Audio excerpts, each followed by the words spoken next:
জবান দিয়ে আমার দিকে মানুষকে ডাকে আমি আল্লাহকে আল্লাহ, আর কে জবান দিয়ে গুনার কাজে ব্যস্ত থাকেন না বতালিহি ফাজআলনাহু সামিয়াম বাসীরা। এ বান্দা তুই কি দেখোস না আমি মাওলা তোদের জন্য কত সুন্দর জমিন বানায়া দিছি? তুই কি দেখোস না হাজার হাজার হাজার হাজার ফিট নিচের থেকে সাগরের মধ্যে আমি চরের ব্যবস্থা করিয়া দিছি। আবার চর ছিল বালু, কিছুদিন পরে সেই বালুকে আমি মাটিতে পরিণত করিয়া দিছি।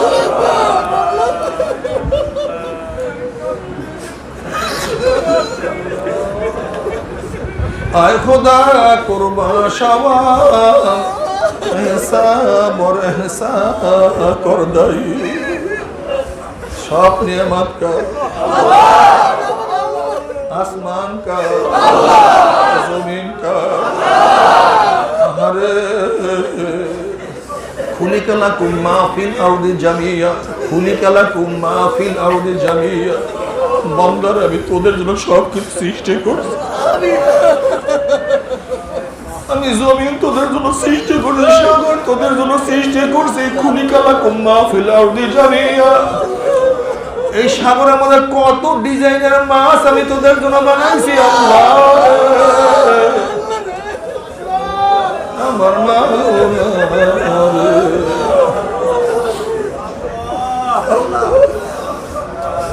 কি মেহেরবান মাওলা আল্লাহ,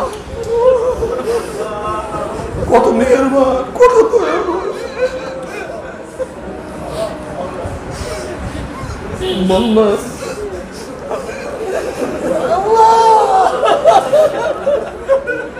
খুলিকা লাকুম মা ফিল আরদি জামিয়া। বান্দা তোরা আমার খুব আদরের, খুব আপন। আমি মাওলাই নিজের হাতে তোদেরকে সৃষ্টি করছি। তোর বাবা আদমকে আমি নিজের হাতে সৃষ্টি করছি।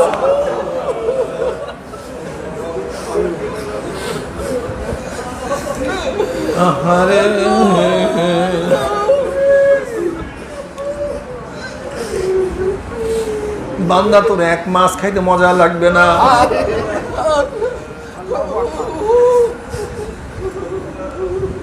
অনেক ডিজাইনের মাছ, আবার এক এক ডিজাইনের মাছের মধ্যে এক এক ধরনের স্বাদ আমি লাগাইয়া দিছি। তুই কি দেখছো ইলিশ মাছের মধ্যে কত ডিজাইনের স্বাদ লাগাইয়া দিছি? ইলিশ মাছের কোলের মাছে এক ধরনের স্বাদ, পিঠের মাছে ভিন্ন স্বাদ, ঘাড়ের মাছে অন্য স্বাদ, মাথার মধ্যে অন্য স্বাদ। আরে তুই কি দেখছো মোরগের মধ্যে এক ধরনের স্বাদ, মুরগির মধ্যে ভিন্ন স্বাদ, কলিজার মধ্যে ভিন্ন স্বাদ, রানের গোস্তে ভিন্ন স্বাদ, থানের গোস্তে অন্য স্বাদ, খাসির মধ্যে এক ধরনের স্বাদ, ছাগলের মধ্যে ভিন্ন ধরনের স্বাদ। বান্দা আমি তোদের জন্য এত নিয়ামত তোদের জন্য সৃষ্টি করছি, খা বান্দা খা। যখন তোরা খাইয়া লই আমি মাওলাকে আলহামদুলিল্লাহ বইয়া ডাক মারো, আমার কুদ্দেই কলিজার ঠান্ডা হইয়া যায়। আল্লাহ তোমার শুকরিয়া আদায় করার তৌফিক দিয়ে দিও আল্লাহ, শুকরিয়া আদায় তৌফিক দিয়ে দিও আল্লাহ, শুকরিয়া আদায় করার তৌফিক দিয়ে দিও আল্লাহ। বান্দা যখন তুই সিজদা করিয়া সুবহান রাব্বিয়াল আলা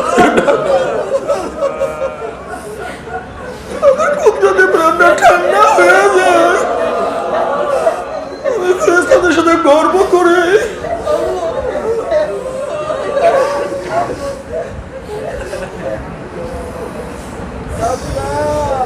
আল্লাহ তোমার ইবাদত করার তৌফিক দিয়া দাও।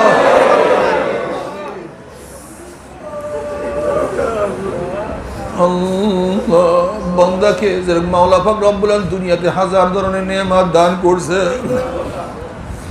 এইভাবে আমার মাওলা পাক রব্বুল আলামিন আল্লাহ পাকের খাস বান্দা বান্দির জন্য জান্নাতের মধ্যে এত সুন্দর নেয়ামত দান করছে।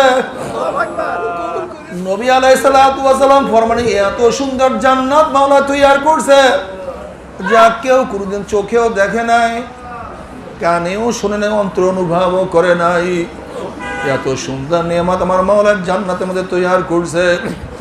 জান্নাতের মধ্যে আল্লাহ পাক রব্বুল আলামিন জান্নাতে থেকে দেওয়ার পরে জান্নাতের মধ্যে জান্নাতের আনন্দ উল্লাসের মধ্যে লিপ্ত হয়ে যাবে।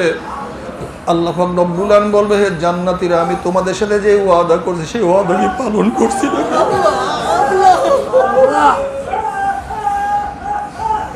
জান্নাতের বলবে, মাওলা হে তুমি যে ওয়াদা করছো তার চেয়ে কোটি কোটি গুণ বেশি পেয়ে গেছি, কিন্তু একটা ওয়াদা এখনো পালন করো নাই।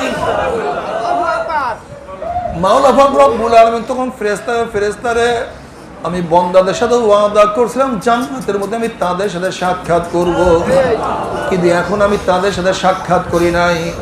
এই ফেরেশতারা নূরের পর্দা খুলিয়া দেয়। যখন 70,000 নূরের পর্দা খুলিয়া দেওয়া হবে, প্রত্যেকটা জান্নাতে ভিড়াভিড়ির ধাক্কা ধাক্কি ব্যতীত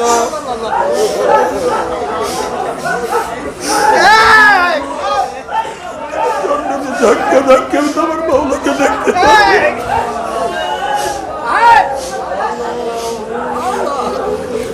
নবী আলাইহিস সালাতু ওয়াস সালাম ফরমান, সাতারাউনা রাব্বাকুম কামা তারাউনাল কমারা লাইলাতাল বদরে, যেরকম পূর্ণিমার চন্দ্র আসমানে উদিত হইলে ভিড়াভিড়ি ধাক্কা ধাক্কি প্রত্যেকের জায়গা থেকে দেখতে পারে, তোমার মাওলা যখন নূরের পর্দার মধ্যে থেকে বের হয়ে আসবে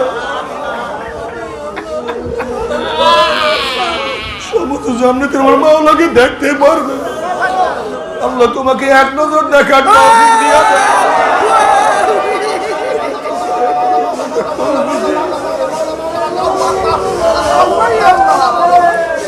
কি যে মজা!